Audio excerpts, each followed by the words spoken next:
it's me, Alex, a stay-at-home reader, and I have a book haul. There is absolutely no reason for me to continue buying books. I am at this point where I'm kind of overwhelmed at the amount of books I have unread in my home, and yet I just keep collecting. And at the same time, I love being surrounded by books, and even though there are books I have never read, I can almost look at each book that is waiting for me and feel a connection to it already. I feel like I could have a conversation about every book on my TBR, and that's good enough for me to know that I will read them eventually. In the meantime, I am enjoying and thriving in their presence.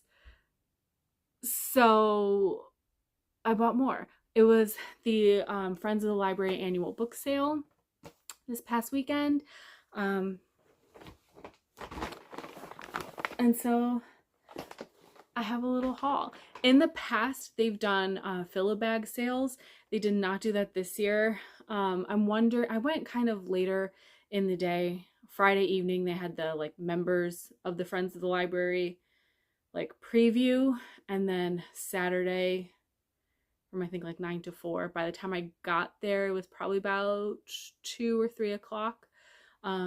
So I think the pickings were slim, and yet I still managed to find some great stuff. So I bought some stuff I have read already, 2 to pass on to my dad, 1 to possibly put in my little free library I have in front of my home, or I might just use it as a second copy to read along with my son. We'll get to that. And 2 that I read but do not own, and they live in my brain.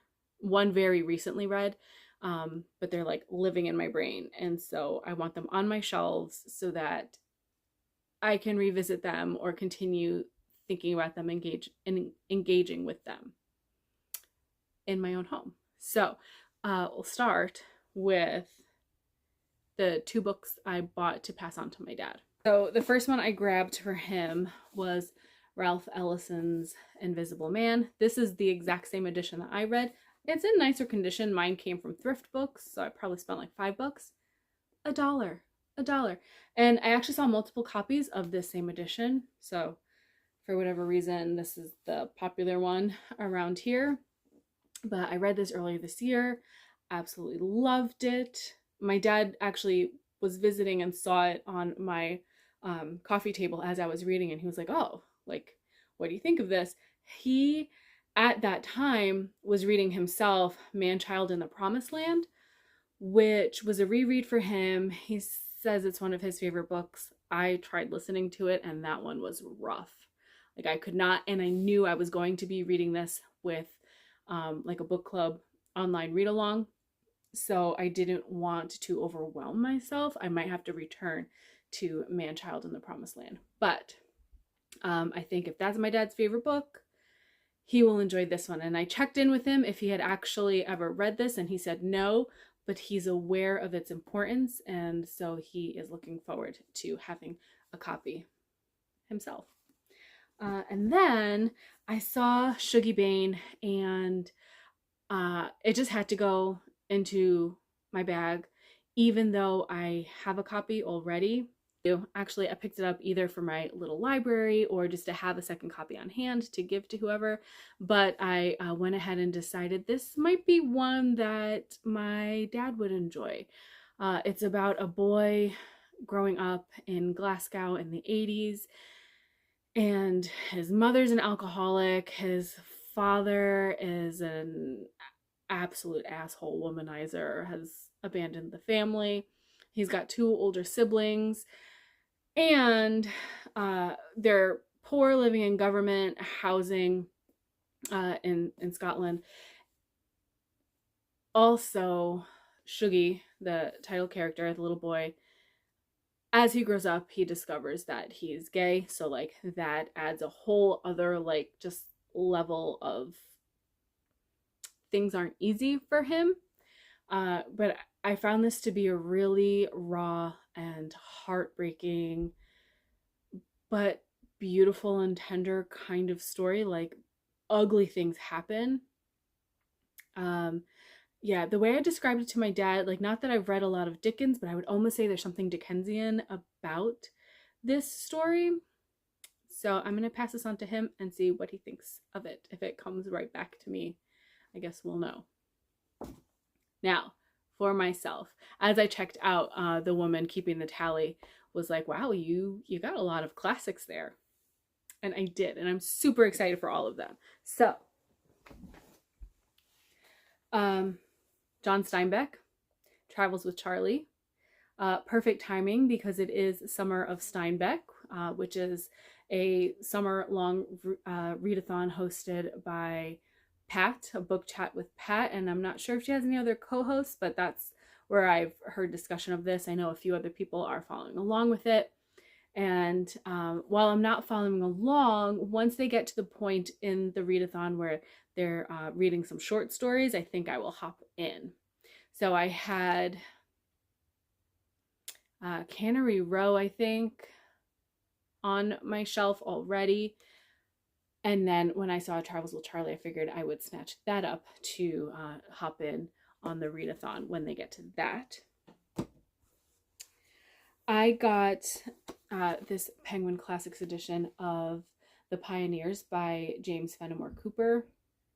I have The Prairie, and both of those are part of a series, the long Leatherstocking Tales.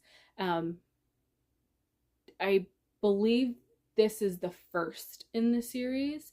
The second one is actually The Last of the Mohicans, which I do not own a copy of, but I couldn't pass up a Penguin paperback classic. Absolutely love these black spines. So I have The Prairie on my TBR as a June on the Range possibility, which I really should get to. And this one I don't think would count as a Western the way the Prairie does. So I'm wondering if there's like an element of like journey and like movement over time as the series goes on. But this one seems to be, oh, I was going to say New England, but it looks like it's like an upstate New York type setting. So yeah, that's James Fenimore Cooper's The Pioneers. I picked up, I was so excited to find this, Finnegan's Wake by James Joyce. I have been reading out of a library book, but mostly, who am I kidding, listening to the audiobook for Roy's Finnegan's Wake readathon. And I know this is not a one and done type book, nor are we even reading the full thing all in one shot. So I was very happy to have a copy for $1 that can be on my shelves for me to take my time with. And right next to that was this Viking Critical Library edition of Portrait of the Artist as a Young Man by James Joyce. And this has the text, criticism, and notes all in one place. So definitely a fan of the language and like the craft of Joyce. But I don't know that Finnegan's Wake is the place to start with Joyce if you have not read him before. So I'm hoping this is an easier read. I don't expect it to be like an easy read, but easier than this. And actually, what I need to find is a copy of Ulysses. My family refuses to acknowledge this name, but we recently got a new van. Well, new to us. We got it used. It was my dad's. We bought it off of him. You don't need all the details. Anyway, it's a Honda Odyssey. We name our vehicles, and I decided to name it Ulysses. My son and husband hate that name. They refuse to call the vehicle Ulysses, but that's its name, right? It's a Honda Odyssey. Ulysses makes sense. I wasn't going to name it Odysseus the Odyssey. It's too close. Ulysses feels right. And so, because I picked that name, I have to read that book.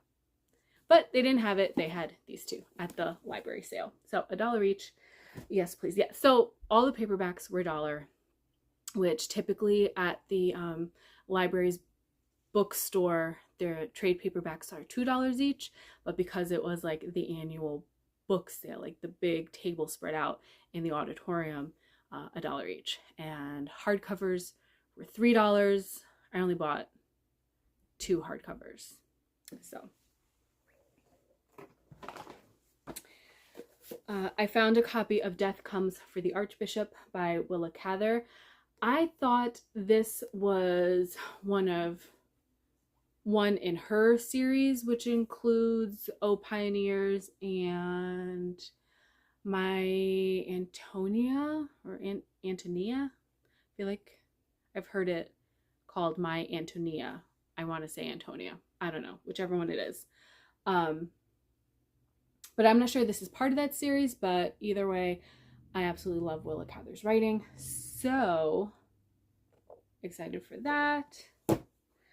I picked up a copy of The Sellout by Paul Beatty, and this is one I have picked up multiple times at another library in their bookstore section. I think this is going to be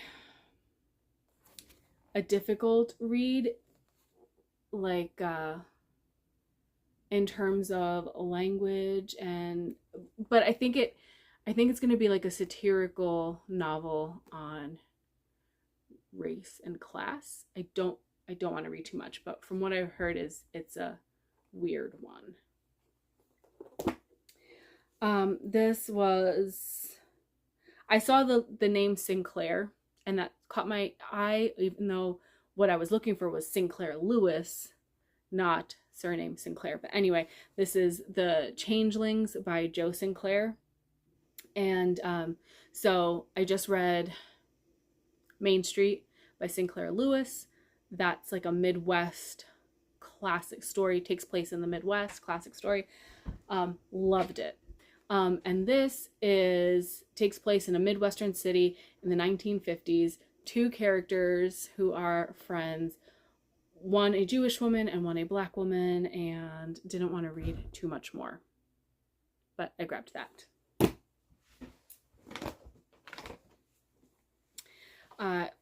Got a copy of The Return of the Native by Thomas Hardy. Never read any Hardy, have I? I don't think so, no. And I feel like I hear this praised quite often. It's one of the Bantam classics, which I have a few of, so I grabbed it. Now for books that I've read and am keeping. The Outsiders, this is the one that I already have a copy of. I don't love how shiny this cover is, so I'm going to see if my son wants to read it alongside with me. Typically we just share a copy of the book and like we'll pass it back and forth between ourselves. So this may just end up in my little free library, which I was hoping that the library sale would be a filler bag sale, in which case I could just get a lot of stuff that would move in the library. Tends not to be books that I actually read a lot. Thrillers and mysteries and procedurals, those move in the library. Those aren't what I'm actually interested in reading, but I grabbed this to throw in there because it's a great book and I love it. And then, so the last 2, these are the 2 hardcovers I picked up, and they're kind of similar. So the first one, Clara and the Sun by Kazuo Ishiguro, and as I picked this up, one of the volunteers who was working the sale came right up to me. She's like, "That is an excellent book." And I was like, "Oh, I know. I've read it and I want to go back to it." And then there was a woman walking around with another copy of it, and she was kind of hemming and hawing. She was only carrying this book. Here I am with like this stack of books, like I'm balancing my arms. She only had this one book and wasn't sure if she wanted to spend the money, the $3 on it or not. And so I, of course, had to butt in to her and her daughter's conversation. I was like, "That's an excellent book. I've already read it and I'm buying myself a copy." So I hope she likes it because she decided to go ahead and buy it. And then the other book I grabbed that I've already read was Annie Bot, which I just read last month. Still haven't filmed my May wrap up, so when I do that, I will give you more thoughts on this, but I enjoyed it and it was weird and I recommended it to my sister, but also with a warning. But I'll talk about that in a wrap up. And this, so they are both about sentient robots, like very advanced AI, like autodidactic situations, autodidactic AI companion robots, very different purposes. This was like a robot purchased to be a child's companion, and this was a robot purchased to be a man's companion. So very different stories, but I enjoyed them both in different ways. Like, they kind of get you thinking about ethics. This was not perfect. I had major problems with it, but overall, kind of enjoyed the things that it did. Even though getting there was a little funky. I don't know. So that's my library, Friends of the Library annual book haul portion. Today I went to Barnes & Noble with my kids. They each had a gift card, but they're not going to use their full gift card. So my younger son decided to get this for me, which I saw on the table as we walked in. Are there 100 books that I know in the back of my mind I want to buy? Yes. Did I go for any of those? No. This book that I've never seen, never heard of, caught my eye. It's called If Cats Disappeared from the World, and it's by Genki Kawamura. This is translated from Japanese by Eric Selland. And this is about a young postman who is estranged from his family, lives alone with his cat Cabbage. And he finds out that he only has a few months to live. And so while he's coming to terms with that, the devil shows up and strikes a deal with him, where for everything he decides to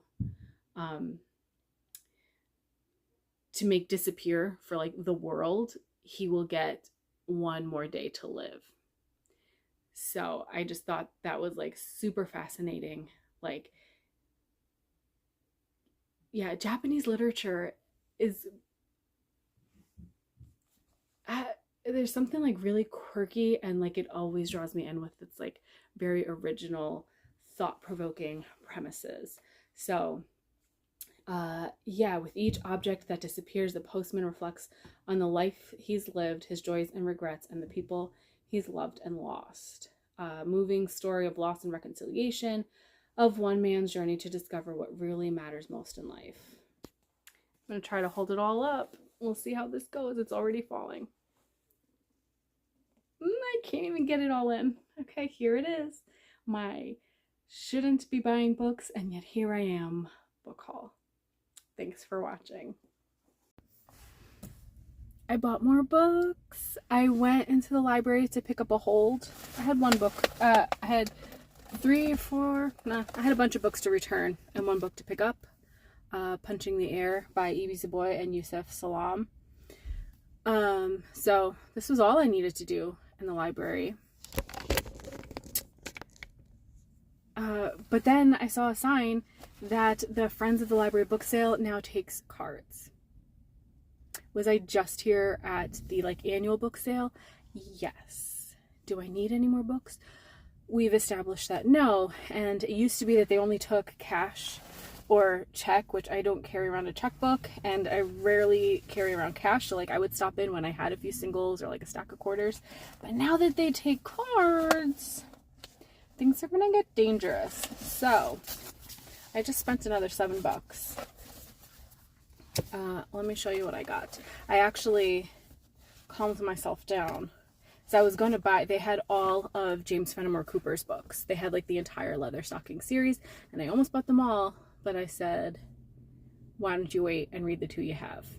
So here's what I did get. All Quiet on the Western Front by Eric Maria Remarque, the greatest war novel of all time. We'll see. I also bought The Things They Carried by Tim O'Brien. Already have a copy, currently reading, but I bought this because I'm loving it so much and I want to give my dad a copy. Speaking of my dad, his favorite author, Hermann Hesse. So this is Narcissus and Goldmund.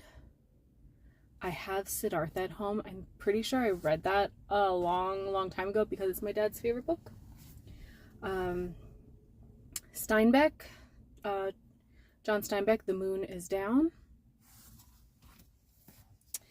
Just learned about this book and was so happy to find it here at the used bookstore, but this is The Wedding by Dorothy West, and I believe this will fulfill my annual summer quest to find a summertime New England setting. Yeah, a book set in New England in the summertime. This is, I believe, a Martha's Vineyard setting. I got Quicksand by Nella Larson, author of Passing, which I love. And then finally, Stone Blind by Natalie Haynes. I have problems.